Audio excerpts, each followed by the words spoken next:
नमस्कार. आज आम्ही सगळ्याजणी दत्त मठामध्ये आलेलो आहे. तर आज दत्त जयंतीनिमित्त सगळ्यांना शुभेच्छा. दत्त मठामध्ये आम्ही आलेलो आहोत. बघा खूप छान डेकोरेशन केलेलं आहे फ्लावर्सचं.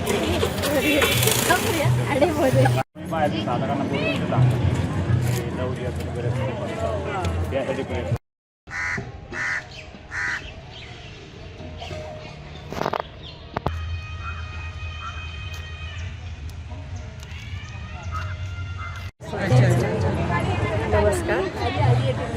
दरवर्षी दत्त जयंतीच्या निमित्ताने आम्ही इथे हा सनातन संस्थेच्या माध्यमातून सात्विक जी आपली पूजेसाठी लागणारी उत्पादनं आहेत त्यांचा स्टॉल लावतो. सात्विक उत्पादनं की पूजेमध्ये आपण जे वापरतो अष्टगंध, कुंकू, अत्तर, कापूर, उदबत्ती अशा सगळ्या वेगवेगळ्या ज्या वस्तू आहेत त्या इथे आपल्या सगळ्या आपण लावलेल्या असतात आणि आपण याची माहिती सांगतो आणि समाजातून लोक याची खरेदी करतात.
इथे महाप्रसादाची तयारी चालू आहे. हे बघा कोण इथं. ताई तुम्ही दरवर्षी सेवा देता इथे. सेवा देण्यासाठी येतं की नेहमी असतं. दरवर्षी असतं. प्रत्येक वर्षी असतं ना. बोला. दर जयंतीला असतं इकडे सेवा करायची. सेवा करता सकाळीपासून येते. अच्छा. तर या ताईंनी आता इकडे बघा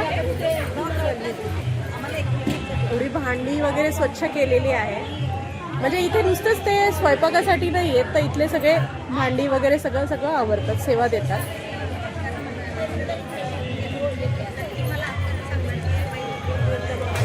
आजी आता भांडी घासून इथे बसलेले आहेत. तर इथे दत्त महाराज मठ जे आम्ही आलेलो आहे ना तर इथे महाप्रसाद चालू आहे. तर बरेच लोक त्याचा लाभ घेत आहेत. पण आमचा उपवास असल्यामुळे आम्ही जाणार नाहीये. चालू असतो हा.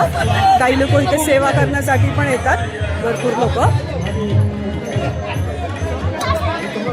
काका दोनों का बिठाओ ना.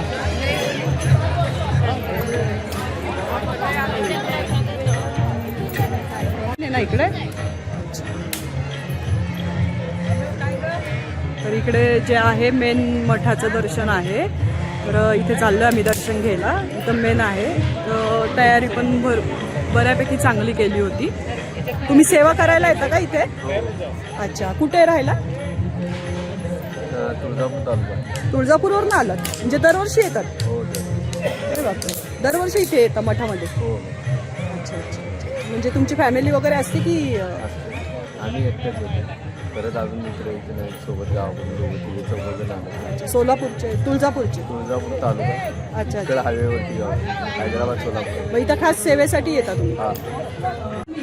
दरवर्षी सेवा एवढे इथल्या सेवेचं फळ असं आहे की आम्हाला सेवा केल्याशिवाय बरंच वाटत नाही. दरवर्षी आहे. दरवर्षी इथे येताच तुम्ही तर? हा. 4-5 दिवस झाले. तुमचं हा. कोणी राहतं इथे की तुम्ही? नाही नाही, आम्ही गावी राहतात तिकडं. सप्ताह पूर्ण इथेच असतं? हा, सप्ताह नाही, जसं घडल तसं. अच्छा.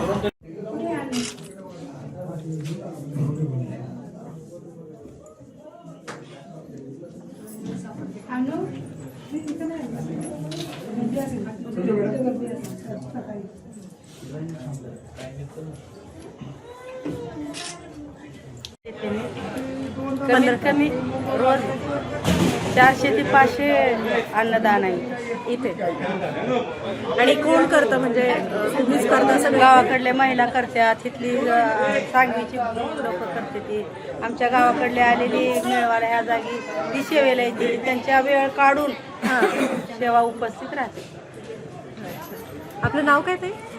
संगीता राजेंद्र कदम.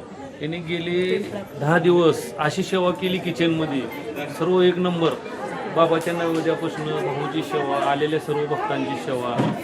आणि ह्यांनी गावाकडला सगळा व्यवसाय सोडून तिथं येऊन सर्व मंडळी मनानं सेवा करते सगळी. बाबा दर्शनाला आलते का? हो, दर्शनाला आलो. दरवर्षी येता का? आता बाबा माझ्या कुटुंबात वाढले गेले. अच्छा, हो का? 1965 पासून माझ्या कुटुंबामध्ये वाढले. हो. 85ला त्यांना नितीन शिटोळ्यांनी जागा दिली, मग इकडे आले. हा, बोला. 86ला मी शेती करतोय. DCC बँकेला शिपाई ड्युटी करत असताना मला लास्टमध्ये बँक गेल्यानंतर कामावर घेतले नसल्यामुळे मी बाहेरून मग पाठीबांधी शेतकऱ्याचे पैसे काढून देतो. सतत शेतकऱ्यासाठी उभा असतो मी. सर्व स्लिपा लिहून सतत त्यांना प्रयत्न करून 1 रुपया कोणाचा मागत नाही. मी सर्वांनाच मदत करून चहा वगैरे त्यांना दररोज सेवा करून पैसे देतोय. DCC बँकेतून मदत करून समाजकार्य म्हणून सतत भजन कीर्तन सेवा करून सतत कुठेही कार्यक्रमाला भजन कीर्तन करतो आणि संप्रदायाचा प्रचार करतोय. देवस्थान महादेव मंदिराचा पिपळा खुर्द देवस्थानचा प्रचार करतोय. आणि शेती करून 7 एकर जमीन असून मी माझ्या विहिरीला भरपूर पाणी असल्यामुळे भगवंताच्या कृपेनं, दत्ताच्या गुरुच्या आशीर्वादानं, संतांच्या सर्व संतांच्या आशीर्वादानं मला भरपूर कमी नसल्यामुळे मी कुणाचा रुपये मागत नसतो. आणि संतांची सगळी सेवा करून सर्व समाजाची सेवा करतोय. सर्व धर्म समभावाची संघटना सेवा करतोय. माझे नाव धनाजी रावसाहेब कदम, मुक्काम पोस्ट पिंपळा खुर्द, तालुका तुळजापूर, जिल्हा धाराशिव, नवीन पूर्वीचा जिल्हा उस्मानाबाद. मी सेवानिवृत्त मुख्याध्यापक आहे. आणि माझ्या गावात महादेवाचं मंदिर आहे. मंदिराचं बांधकाम जवळजवळ 2019 पासून आजपर्यंत चालू आहे. मंदिर 4 कोटीच्या जवळपास मंदिराचं काम चालू आहे. आणि तुकाराम भाऊ आणि त्यांचे जे संन्यासी महाराज सोबत येऊन मंदिराची देखरेख करतात. बांधकाम अगदी व्यवस्थित पद्धती चालू आहे. आणि मी स्वतः सेवानिवृत्त झाल्यानंतर महादेव मंदिराच्या शिवलिंग प्रतिष्ठापना करण्यासाठी स्वतःच्या पेन्शनमधून जमा झालेली मी 5 लाख रुपये शिवलिंगासाठी तुकाराम भाऊच्या हस्ते मी मदत दिलेली आहे. आणि चेक त्यांना देऊन मी त्यांच्या महादेव मंदिराच्या ट्रस्टीच्या खात्यावर मी स्वतःने जाऊन जमा केलेला आहे. मला काय विचारायचं? नंदकुमार महाराज आमच्या सासूबाईंच्या म्हणजे सासूबाई असताना आले होते. त्या छोटे दीर आमचे 1.25 महिन्याचे होते. तेव्हा पहिला दृष्टांत त्यांनी तेव्हा दिला, म्हणजे पोलीस लाईन, शिवाजीनगर पोलीस लाईनीमध्ये आम्ही तिथे होतो राहायला. आणि मग त्यांनी तिथे म्हणजे हळूहळू त्यांची प्रचिती येत गेली. आणि मग ते परत 7 वर्ष गेले आणि 7 वर्षांनी परत ते आले. मग तेव्हा पण आमच्या सासूबाईंनी त्यांना ओळखलं, म्हणजे की हेच आपल्याकडे येऊन गेले होते. मग तिथे त्यांनी आमच्या घरात त्या छोटीशी आमची देवखोली होती, तिथे त्यांनी 12 वर्ष अनुष्ठान केलेलं. आणि मग तिथून ते शितोळे ह्यांनी जमीनदार जे आहेत सांगलीचे, तर त्यांच्याकडनं त्यांनी ही जमीन म्हणजे स्वप्नात येऊन घेतली. अच्छा. हां, तेव्हा ते त्यांनी घेतलेले. ते शितोळे गुरुजी आहेत, ते जे खुर्चीत बसलेले आहेत ना तिकडे, ते जमीनदार आहेत तिथले. मेन मालक आहेत. त्यांनी दिलेली ही जागा. माणसं आम्हाला एवढे जीव देतात, तेवढी मोठी असून त्यांनी लोक आम्ही कधी बघितलेली तर गाईज आमचा हा व्लॉग आम्ही इथेच थांबवतो आहे आणि आपण पुढच्या व्लॉगमध्ये अशाच नवीन काही ना काहीतरी घेऊन येऊ आम्ही. आणि दीपा कामानिमित्त बाहेर गेली आहे, ती काय आली नाही, तिला जमलं नाही यायला, पण ठीक आहे नेक्स्ट ब्लॉगमध्ये येईल ती गाईज. चलो बाय. सगळ्यांनी मिळून सपोर्ट करा. आपलं लेडीज चॅनल आहे, लेडीजलाच आपण लेडीज सपोर्ट करणार आहोत, त्याच्यामुळं या चॅनलला आठवणीने सबस्क्राईब करा. F3 channel.